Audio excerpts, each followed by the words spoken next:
I watched the checkered flag fall at Indianapolis, and for a few seconds I thought I was witnessing history, but then I noticed something strange. Nobody in the garage was talking about the winner. Crew members stood in small groups near the transporters, arms crossed, voices low, exchanging glances instead of celebrating. Reporters walked past the victory lane setup without stopping, cameras still rolling but nobody rushing toward the winning car the way they usually do. Something happened in that garage that NASCAR never wanted the world to see. And it wasn't about who crossed the line first. The winner was Cory Heim, just 23 years old, capturing the 2026 Brickyard 400 at Indianapolis Motor Speedway, one of NASCAR's crown jewel events and one of the most historic tracks in American motorsports. Heim held off Christopher Bell in the closing laps to secure the victory, a result that should have marked a career-defining moment for a rising driver still building his name at the sport's highest level. This should have been the story of the year for a young talent breaking through at one of the sport's most storied venues, a moment worthy of headlines across every major outlet covering the sport. Instead, within minutes of the checkered flag, the spotlight vanished almost entirely. The garage wasn't talking about the race result, and not in a positive way.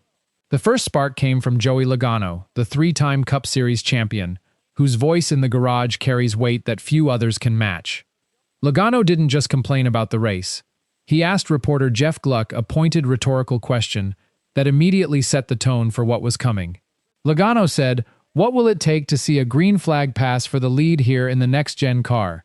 He followed with a blunt answer of his own, one that left little room for interpretation. Logano said, "Probably an Xfinity car, or whatever they're called now. This thing, we can't do it. We can't get close enough to make a move."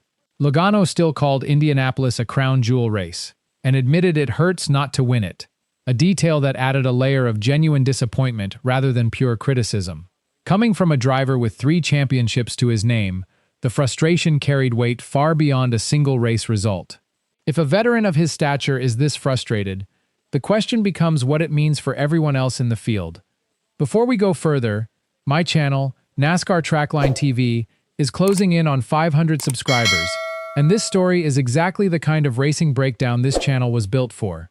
If you're new here, hit subscribe, drop a like, and leave a comment with your take on the next-gen car debate till a doubt. It genuinely helps this channel grow and keeps these breakdowns coming.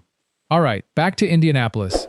Carson Hocevar, driving for Spire Motorsports, started the race from pole position, giving him a unique vantage point on the entire event from the front row back. Instead of dismissing Logano's comments, Hocevar backed them up with technical detail, turning this from one frustrated driver into a documented pattern shared across the field. Hocevar said, "I think we need to slow down. We were so fast in the corner.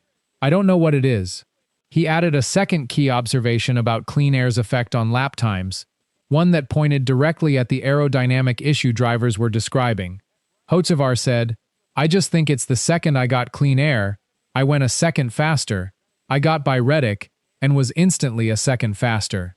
Dirty air, corner speed, and straightaway length were becoming the center of a much bigger conversation about why passing has become nearly impossible in the current car. 2 drivers with very different starting positions in the same race were independently describing the exact same problem. There was also a personal subplot running alongside the technical one that fans latched onto almost as quickly as the car debate itself. During Stage 2, Hocevar was seen flipping off Heim at roughly 180 miles per hour, adding a rivalry angle to an already tense afternoon on track. Hocevar addressed it afterward without much hesitation. He said, "He's number 1. He won. It's fine. People don't like each other. We race really hard." Heim had his own response to the exchange, one that carried a noticeably sharper edge. Heim said, "He lost and I won," adding, "You guys spend a lot of time talking about a guy who finished 9th. The rivalry added a personal edge to a race already dominated by controversy over the car itself, giving the story 2 competing layers of drama unfolding at the same time. Online reaction split fans into 2 camps almost immediately, some defending Heim's overshadowed win, others validating the driver's complaints about the car itself. Jeff Gluck wrote that Joey Logano's comments after the Brickyard were going to spark a huge conversation about the next-gen package at Indianapolis.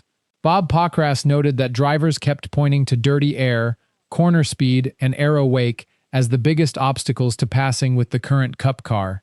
On Reddit, a post titled, "Please trash this thing," collected hundreds of comments within hours, with fans predicting a long 2 weeks of NASCAR discourse during the off week ahead. The thread split along familiar lines. Some blamed the car's design outright, others pointed at Goodyear's tire compound and the lack of tire falloff as the real problem behind the lack of passing on track. Then came the moment the story shifted from driver frustration to something much bigger than one race weekend.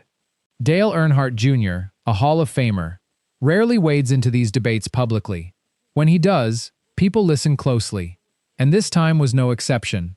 Earnhardt Jr. said, "I don't love the next-gen car. It's an IMSA car. It's a sports car. It's got a diffuser, low-profile tires, big rims, big brakes. It's not a NASCAR stock car, but it's here." He continued with a sobering assessment of where the sport stands financially and structurally at this point. Earnhardt Jr. said, "Everybody's invested. There's millions of dollars already way down the road, and the car's here. It's not changing. It's not going anywhere." With that, the controversy stopped being about one race and became a referendum on NASCAR's entire technical direction moving forward into the future. The technical picture behind the complaints breaks down into 3 separate factors. Corner speeds in the next-gen car are high enough that straightaways become too short for a trailing car to complete a clean pass before the corner arrives again. Dirty air off the lead car disrupts the following car's grip before a move can even develop, forcing drivers to back off rather than commit to the attempt. Goodyear's tire compounds show minimal degradation over a run, removing the strategic variable that once created natural passing windows through tire wear late in a stint. On Reddit, one heavily upvoted comment argued the real culprit isn't the car at all, it's Goodyear's conservative tire compound, combined with NASCAR's reluctance to allow more wear over a run. The debate over car, tire, or track continues without resolution, with no single explanation dominating the conversation among fans or drivers alike. Zooming out, this is no longer just about one race at Indianapolis, NASCAR. It's a pressure point for NASCAR's future direction as a whole. Drivers want cars that allow for genuine on-track competition and clean passing. Teams want stability after years of financial investment in building around the current platform. Manufacturers want validation that their investment in the next-gen program was worthwhile from the start. Sponsors want a television product exciting enough to keep audiences engaged through a full broadcast window. NASCAR now faces a choice between defending years of engineering decisions or acknowledging a flaw in its flagship platform.